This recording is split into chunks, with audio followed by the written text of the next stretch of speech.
Bonjour, nous voici de retour au pays des livres anciens et aujourd'hui je voudrais vous présenter un ouvrage qui a été publié en 1857 qui nous a été donné par la famille du général Bertrand. C'est un ouvrage en langue anglaise mais qui présente essentiellement des vues de Longwood, le lieu dans l'île de Sainte-Hélène où Napoléon a fini sa vie dans son deuxième exil. Donc je voudrais vous raconter un peu l'histoire de cet exil. Napoléon arrive au 17 octobre 1815. Il va séjourner 2 mois dans une petite maison parce que celle qui lui était attribuée n'est pas prête. Il a le droit d'emmener avec lui 24 personnes, 3 généraux, dont le général Bertrand, le général Montholon, qui a eu son grade de général juste en 1815, et le général Gaspard Gougaud, qui lui aussi a été sur plusieurs champs de bataille. Donc le voilà qui va s'installer dans cette petite île perdue au milieu de nulle part, à 3800 km du Brésil, à 1800 km de l'Afrique. C'est une île volcanique, battue par les vents, surtout le plateau de Longwood où il va être amené à s'installer. Et pendant ces 5 années, il va falloir que tout ce petit monde cohabite. Moi, je l'ai appelé un peu le nœud de vipère, le nid de vipère, parce que chacun, on sent, essaie de tirer la couverture à soi, parce qu'on sent bien que c'est le dernier séjour de Napoléon. C'est un homme qui a près de 50 ans et qui n'est pas au meilleur de sa forme et qui va devoir vivre là, avec les gens qu'il a plus ou moins choisis, en tout cas que l'on a accepté de le voir entouré. Et puis surtout, le gouverneur va changer. Au départ, c'est Cockburn qui est là, mais les Anglais sont très méfiants, ils vont le changer, le remplacer par Lord Hudson-Lowe. Et alors lui, c'est un fou du règlement, il n'y a que le règlement qui compte, il voit des espions partout, y compris dans l'entourage de Napoléon, dans sa famille, parmi les généraux. D'ailleurs, il va en expulser plusieurs. Il y a une première expulsion en 1816, une seconde en 1818. Il accepte une arrivée de personnes en 1819, mais c'est trié sur le volet. Donc ça a créé des jalousies, des intrigues. Très souvent, le général Bertrand, d'ailleurs, doit jouer les médiateurs. Mais même le général Bertrand est soupçonné par Lord Hudson, qui d'ailleurs va mettre toute la famille en quarantaine, parce que bon, c'est pas très clair tout ça. Donc c'est pas du tout évident de vivre au milieu de tout ça. Il y a plusieurs femmes dans ce groupe, en particulier la femme du général Bertrand, il y a aussi la femme du général Montholon. Ces femmes sont assez jeunes, il n'y a pas vraiment de salon où on peut délibérer, passer un peu de temps, surtout qu'il y a toujours Lord Hudson, extrêmement soupçonneux, qui voit des billets qu'on passe partout, des complots, donc finalement elles restent entre elles. Et Madame Bertrand, elle va mettre au monde Arthur Bertrand le 17 janvier 1817 dans cette atmosphère.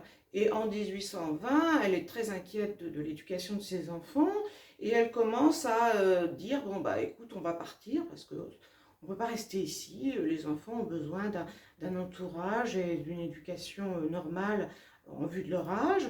Et le général Bertrand se dit, oui, bah, je vais demander un congé de 9 mois.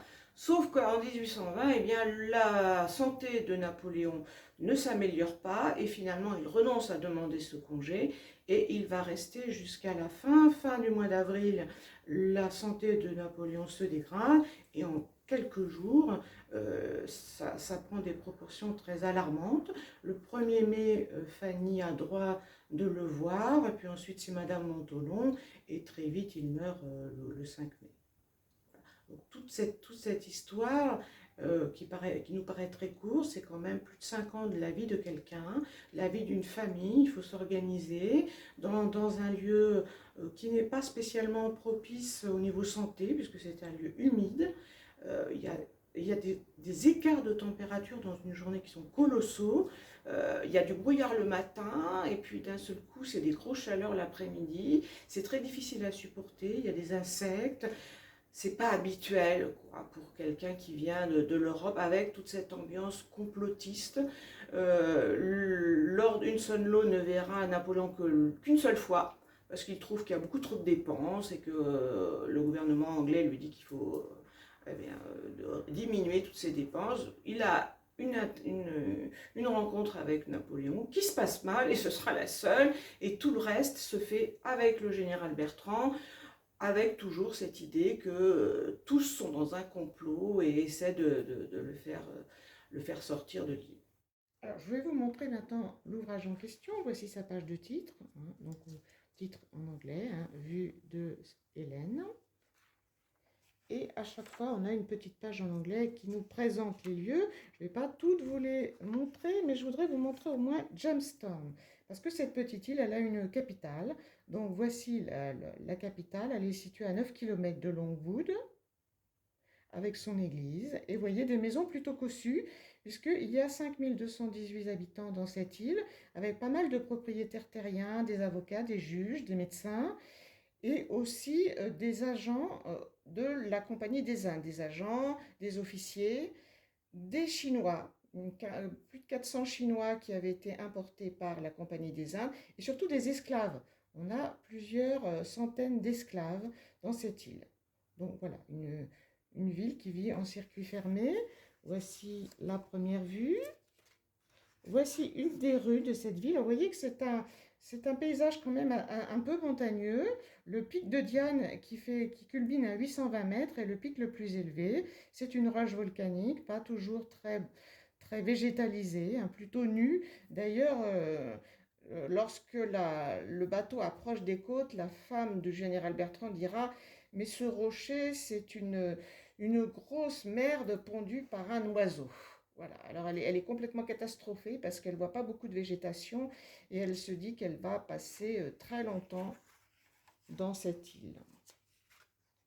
Voici une autre vue de la capitale avec le port et les bateaux.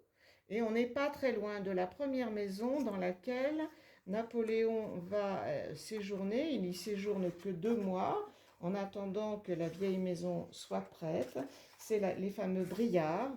Donc, vous voyez, un peu perdu il y a beaucoup de ravins dans cette île. Il y en a une qui s'appelle le Ponge du Diable, le bol de Ponge du Diable. Voilà.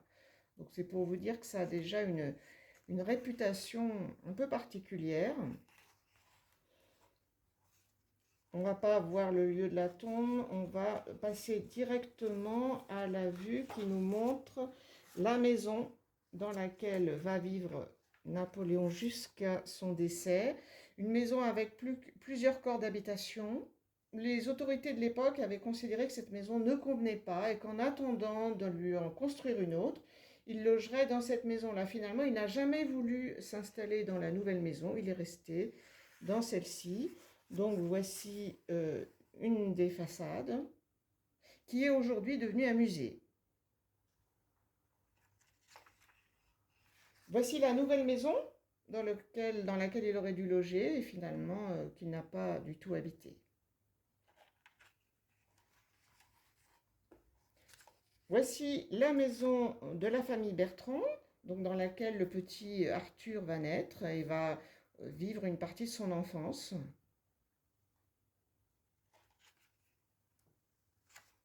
Et puis la maison, je dirais, quartier général de laquelle va sortir tous les ordres et toutes les complications que Lord Hudson Law va faire subir à la fois à Napoléon, mais à la famille du général Bertrand, puisque c'est de là que viendra l'ordre de les mettre en quarantaine.